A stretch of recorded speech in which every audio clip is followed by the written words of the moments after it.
Could you tell us a little bit about SimCity World?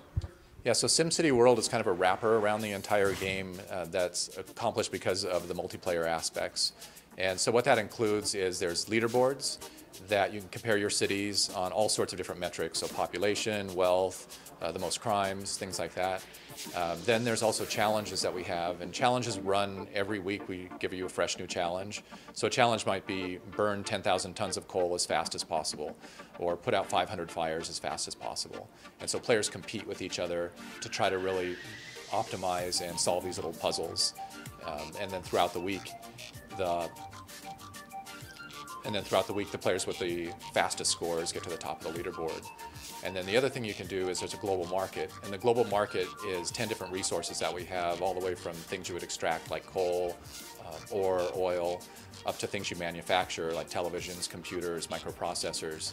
And so players can play these games where they're, instead of being a mayor, it's more like you're a tycoon, you're in charge of a conglomerate, and you're trying to build these big enterprises. And the prices will fluctuate based on how many players are buying and selling in the world. So the more players that buy a certain good, the more the price will start to go up. And the more the players that sell, the price will start to go down. So if you're the kind of player who's really into these trading type games, then watching the market fluctuate and deciding what your play style will be based on those market prices is a pretty compelling game. Is it possible to actually build like the perfect utopia, in a sense, where your citizens are happy, there's enough jobs, basically the city itself is just, Shangri-La in that way? Yeah, so a lot of players try to build a utopian type city, and they want to just balance everything out and just make everybody live in peace and harmony. There's a lot of pushbacks in the game that make that difficult. So one of the things that happens, for instance, is that if people are happy, they invite more people into the city. And so if everything is balanced and everybody's happy, then you get this kind of population boom because it's a great place to live, and the population boom will just bring everything back down again. So when you start to stress your fire systems, your hospital and health systems, the police system will all start to get stressed, which then forces you, now I'm not in utopia anymore, there's problems. The other thing with a lot of people start to come in, then you get sewage problems, garbage problems, things like that. So you're always kind of this constant tension of, right when you think they're going to get happy, then everything is going good, but the good brings bad along with it.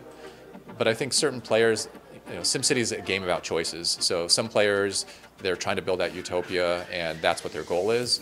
But for other players, they have different ideas of what utopia might be. So for some people, utopia is maybe a very small little suburban community by a beach, and they just want to keep it peaceful and calm. For other players, a utopian city would be like 1 million people and no crime. So you can define that in many different ways, and we don't really stress in the game how to play it. So for instance, there's never a U1 screen that the game is over. You can just keep on going and experiment in different ways.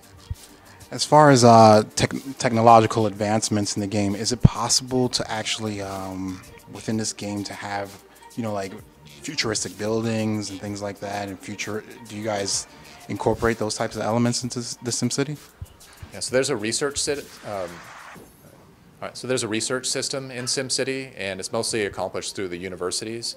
So you can build a university town, and then depending on what wings that you put on the university, so you could build a law school, you could build a medical school, engineering school, those will unlock new types of features and new types of buildings in the game. So if you want advanced solar power and you put an engineering school down, you can do a research project that would unlock that. And as your citizens get smarter through education, the industrial buildings will also start to tech up, and they'll start to look a little more futuristic, and your city will get a different characteristic than, for instance, like a ore city and a coal city is going to look a lot different than a microprocessor and computer-based economy.